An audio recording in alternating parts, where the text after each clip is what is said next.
mouvement de libération, parce que nous voulions que ce soit un mouvement de Congolais et la libération des Congolais, par les Congolais.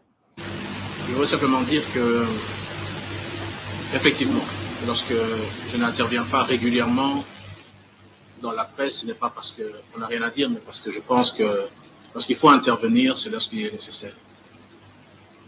Vous vous souviendrez que, avec des membres du gouvernement, de ma commission, j'ai sillonné pratiquement tout le pays. Du Bas-Congo, au Katanga, au Kasaï, à la province orientale. Il nous restait les 2 kilomètres. Ces voyages nous ont permis de palper les réalités du pays, en matière économique, même en matière sociale, en matière financière. Tous ces voyages ont permis également qu'on se rende compte du problème crucial que traverse notre pays en matière économique et financière. Je le répète également social, parce qu'on ne peut pas passer à côté du social lorsque nous voyons dans quel état de délabrement se trouve le tissu économique de notre pays. En ce qui concerne les exonérations, depuis le mois de septembre, c'était une des premières mesures qui a été prise par le ministre des Finances de l'époque, c'est de supprimer toutes les exonérations. Nous avons bien dit toutes les exonérations. Au niveau de l'exécution, certaines matières, pour certaines compagnies qui bénéficiaient, il y a eu des abus. La GECAMINE, l'AMIBA, nous avons demandé, nous avons rappelé de mettre fin à ces pratiques. Vous avez parlé de l'impunité, vous avez raison. De la fraude, vous avez raison. Vous allez entendre dans les heures qui viennent que les grands responsables de l'OFIDA, au niveau du Kasaï oriental, au niveau de Moneditu, vont être suspendus à cause massive organisée, notamment dans le domaine du carburant, à ce sujet-là. Le gouvernement ne veut absolument pas, dans les mesures de redressement au niveau des recettes publiques, être passif, laxiste, dans les cas de fonds générés par des responsables des entreprises, lesquelles nous attendons qu'elles contribuent au budget de l'État. Cela dit, je voudrais simplement vous assurer ici que le code d'investissement est une politique qui a été menée au niveau des gouvernements, y compris les gouvernements précédents, pour attirer les investissements. C'est à travers cette politique qu'effectivement des avantages fiscaux sont donnés. Aujourd'hui, une des critiques qui est faite à notre pays, c'est l'insécurité tant judiciaire que juridique. Ça veut dire qu'on signe des contrats, on donne des accords, on accorde des licences et puis on les retire. On ne peut pas. Un code d'investissement est un accord entre une entreprise et le gouvernement. Nous ne pouvons pas revenir en arrière et supprimer des codes d'investissement. Ce serait dramatique, ce qu'il appartient au gouvernement. C'est pour l'avenir de faire en sorte que ce type de code d'investissement qui ont été donnés à des entreprises qui ont choisi le Congo comme terre pour les investissements, que ces codes d'investissement puissent être mieux scrutés, mieux identifiés, que les avantages qui leur seront donnés puissent être effectivement pour un apport certain. Je peux vous rassurer que les indicateurs macroéconomiques sont vraiment au vert. Et le taux de croissance est redevenu positif en 2030, avec plus ou moins 5% de taux de croissance que nous avons atteint.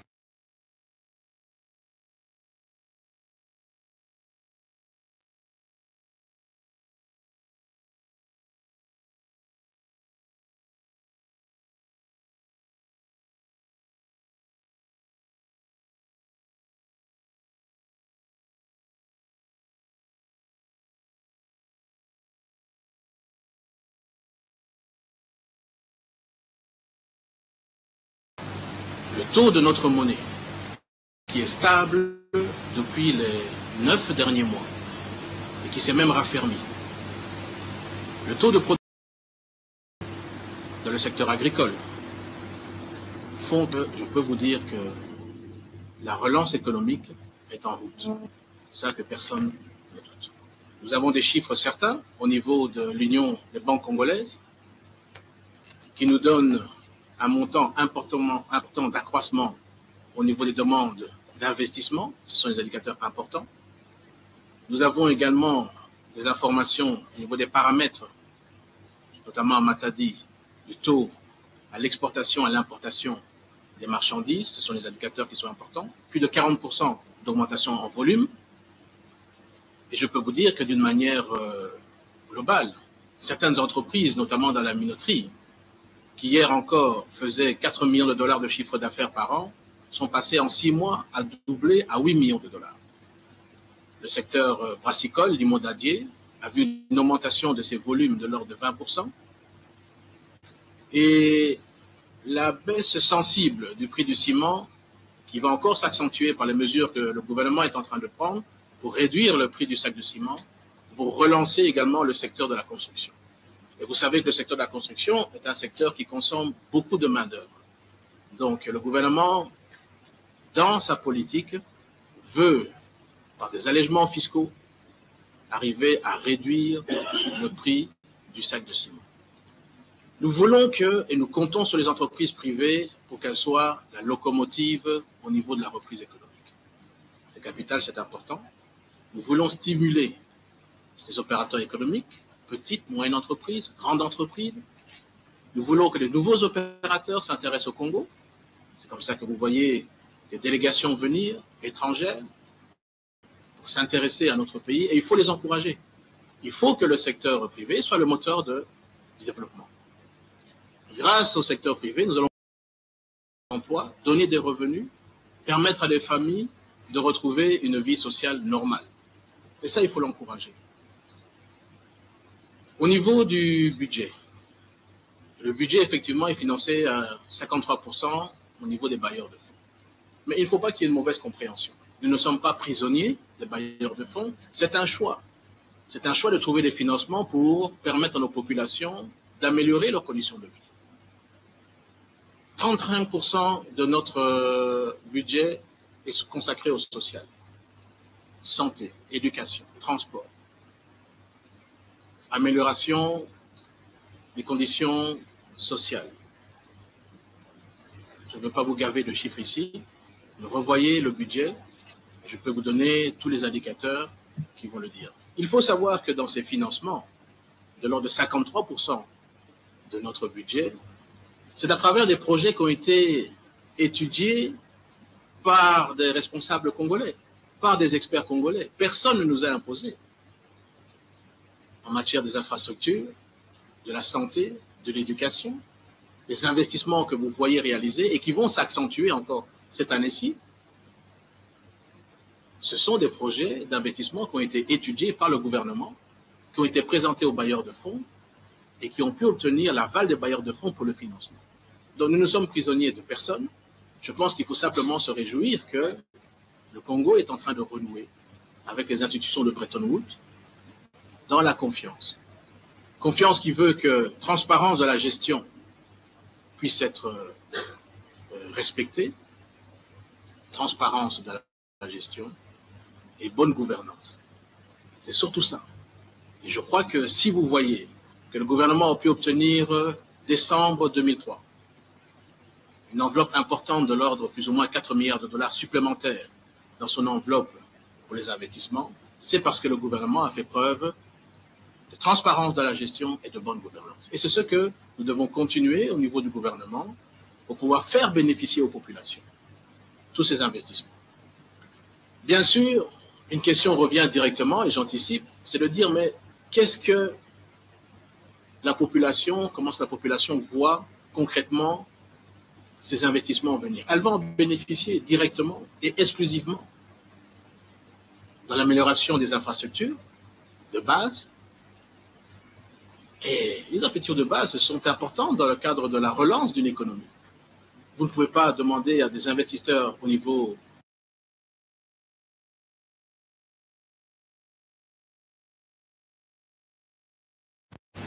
dans le domaine social, l'éducation, la santé, le logement.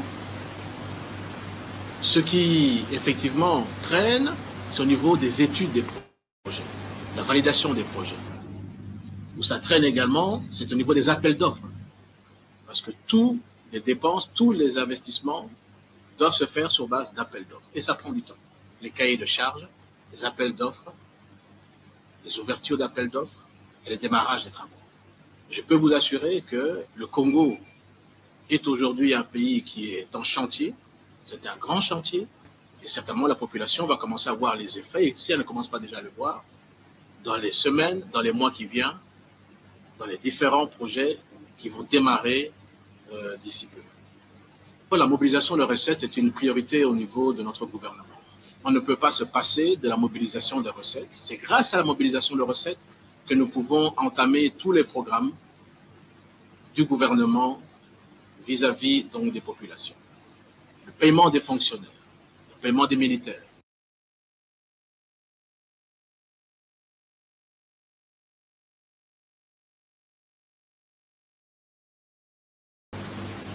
Lorsque nous dépensons sur base caisse, la norme aujourd'hui dépense sur base caisse, nous ne dépensons pas en dehors de ce qui rentre dans le compte général du Trésor. C'est ça le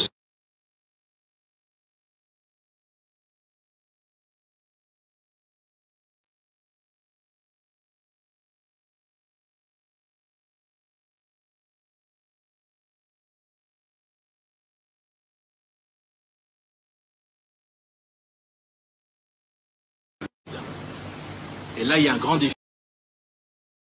Et ça, il faut le dénoncer.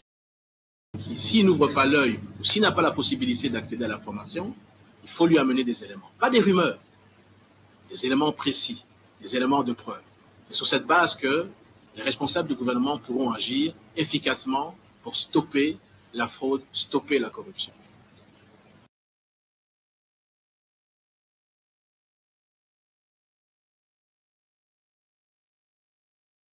Mécanisme de contrôle, d'amélioration de la perception au niveau des recettes, l'informatisation des ressorts fiscaux, l'identification du contribuable. C'est tout un travail que le ministère des Finances est en train de mettre en place et vous allez voir que d'ici la fin du mois, il va y avoir des mesures importantes qui seront prises quant à la perception de ces revenus qui doivent entrer et participer au niveau du budget de l'État. Ce n'est pas de l'harcèlement fiscal que nous allons faire, c'est simplement que l'État va mettre les mécanismes pour entrer dans ses droits, en fonction des lois et des règles qui sont prévues déjà dans les textes.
Je sais que